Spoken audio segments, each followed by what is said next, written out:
राधे राधे, जय श्रीमन नारायण, हरे कृष्णा। कैसे हैं आप लोग? आशा करती हूँ कि श्री हरि की कृपा आप सभी पर बनी रहे, आप सभी स्वस्थ हो, अच्छे हो। इसी कामना के साथ आज हम सुनेंगे भगवान की मर्जी। किसी ने ठीक ही कहा है कि भगवान की मर्जी के बिना तो एक पत्ता भी नहीं हिलता। जब तक उनकी मर्जी ना हो तब तक कोई भी कार्य सफल नहीं होता। इसीलिए हमें अपने कार्य को ईश्वर पर छोड़ देना चाहिए। जब सही समय आएगा तो ईश्वर उसे पूर्ण करेंगे। तो आइए कहानी को शुरू करते हैं। एक आदमी था जो मंदिर में सेवक था। उसका काम मंदिर की साफ सफाई करना था। भक्त और श्रद्धालुओं द्वारा दिए गए दान में वो थोड़ा थोड़ा करके और थोड़ा जो पुजारी दिया करते थे उसी से अपना गुजर बसर कर लिया करता था। परंतु वह अपनी ज़िंदगी से बहुत ज़्यादा परेशान और दुखी रहा करता था। मंदिर में काम करते करते वह दिन भर अपनी ज़िंदगी को लेकर भगवान से शिकायतें करता रहता था। एक दिन शिकायत करते हुए भगवान से बोला, भगवान जी, आपकी ज़िंदगी है कितनी आसान, आपको बस एक जगह आराम से खड़े रहना होता है, और मुझे देखिए मेरी ज़िंदगी कितनी कठिन है। मैं दिन भर कड़ी मेहनत करता हूँ, इधर से उधर झाड़ू पोछा करता हूँ, तब जाके मुझे 2 वक्त की रोटी नसीब होती है। काश मेरी ज़िंदगी भी आपकी तरह होती। वह बार बार भगवान से यही शिकायत कर रहा था। उसकी बात सुनकर भगवान बोले, तुम जैसा सोच रहे हो वैसा नहीं है। मेरी जगह रहना बिल्कुल आसान नहीं है। मुझे बहुत सारी चीज़ें देखनी पड़ती हैं, बहुत सी व्यवस्थाएं करनी पड़ती हैं। ये हर किसी के बस की बात नहीं है। तभी व्यक्ति बोला कि भगवान जी कैसी बात कर रहे हैं आप? आपका काम आसान ही तो है। आप तो सिर्फ एक जगह दिन भर खड़े रहते हैं, और कौन सी काम है जिसकी व्यवस्था आप करते हैं? इसमें कौन सी बड़ी बात है? मंदिर का सेवक बोला, तुम नहीं कर पाओगे, इस काम में बहुत धैर्य की आवश्यकता पड़ती है। भगवान ने सेवक से कहा, सेवक ने कहा, मैं जरूर कर पाऊंगा, आप मुझे एक दिन अपनी ज़िंदगी जीने दीजिए। उसकी जिद के आगे भगवान मान गए और बोले, ठीक है, आज पूरा दिन तुम मेरी ज़िंदगी जियो, मैं तुम्हारी ज़िंदगी जीता हूँ, लेकिन मेरी ज़िंदगी जीने के लिए तुम्हें कुछ शर्तें माननी होगी। मैं हर शर्त मानने को तैयार हूँ भगवान जी।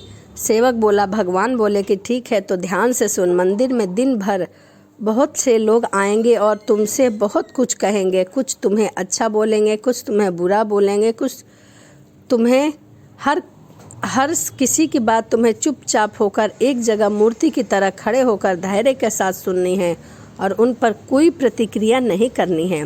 सेवक मान गया भगवान, और उस आदमी ने अपनी जिद एक दिन के लिए आपस में बदल ली। सेवक भगवान की जगह मूर्ति बनकर खड़ा हो गया। भगवान मंदिर की साफ सफाई का काम निपटाकर वहाँ से चले गए। कुछ समय बीतने के बाद मंदिर में एक धनी व्यापारी आया। भगवान से खूब सारी प्रार्थनाएं करते हुए बोला, भगवान जी, मैं एक नई फैक्ट्री डाल रहा हूँ, मुझे आशीर्वाद दीजिए कि यह फैक्ट्री अच्छी तरह चले और मैं इसमें ज़्यादा से ज़्यादा मुनाफा कमा पाऊँ। प्रार्थना करने के बाद वह प्रणाम करने के लिए नीचे झुका तो उसके बटुआ नीचे गिर गया। जब वह वहाँ से जाने लगा तो भगवान की जगह खड़े मंदिर में सेवक का मन हुआ कि उसे बता दे कि उसका बटुआ नीचे गिर गया है, लेकिन शर्त के अनुसार उसे चुप रहना था, हिलना डुलना और बोलना नहीं था। इसीलिए वह कुछ नहीं बोला और खामोश ही खड़ा रहा। उसके तुरंत बाद एक गरीब आदमी आया और वह भगवान को बोला, भगवान जी, मैं बहुत गरीबी से जीवन काट रहा हूँ, परिवार का पेट पाल रहा हूँ, माँ की दवाई की व्यवस्था करनी है, समझ नहीं आ रहा है कि इतना सब कैसे मैं करूँ। आज देखो मेरे पास बस 2 रुपया है, इसमें मैं क्या कर पाऊँगा। आप ही कुछ चमत्कार करो और मेरे लिए धन की व्यवस्था करो ताकि मेरे परिवार का पेट पल सके और माँ की दवा आ सके। प्रार्थना करने के बाद जैसे ही वह नीचे झुका प्रणाम करने के लिए, उसे व्यापारी का गिरा हुआ बटुआ दिखाई दिया। उसने बटुआ तुरंत उठा लिया और भगवान को धन्यवाद देते हुए बोला, भगवान जी, आप धन्य हैं, आपने मेरी प्रार्थना इतनी जल्दी सुन ली।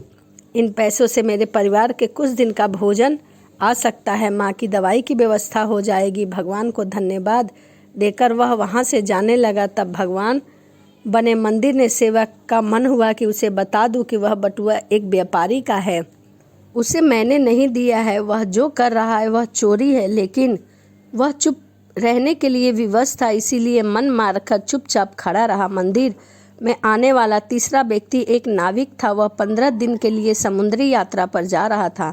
भगवान से उसने प्रार्थना की कि उसकी यात्रा सुरक्षित रहे और सकुशल वापस आ सके। वह प्रार्थना कर ही रहा था कि धनी व्यापारी वहां आ गया और वह अपने साथ पुलिस भी लेकर आया था। नाविका को देखकर वह पुलिस से बोला, मेरे बाद ये मंदिर में आया है, जरूर इसने ही मेरा बटुआ चुराया होगा, उसमें बहुत सारे पैसे थे, कृपया करके आप इसे गिरफ्तार कर लीजिए। पुलिस नाविक को पकड़कर ले जाने लगा। भगवान बने आदमी को अपने सामने होता हुआ अन्याय सहन नहीं हुआ। शर्त के अनुसार उसे चुप रहना था, लेकिन उसे लगा कि बहुत गलत हो रहा है। यदि मैं चुप रहा तो, यदि मैंने अपना मुंह नहीं खोला तो यह निर्दोष आदमी को व्यर्थ में ही सजा भुगतनी पड़ेगी।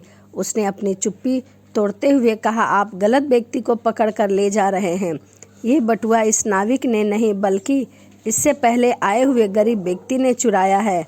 मैं भगवान हूँ और मैंने सब कुछ अपनी इन्हीं आंखों से देखा है। पुलिस भगवान की बात कैसे नहीं मानते। उसकी बात मानकर उन्होंने नाविक को छोड़ दिया और उस गरीब आदमी को पकड़ लिया जिसने बटुआ लिया था।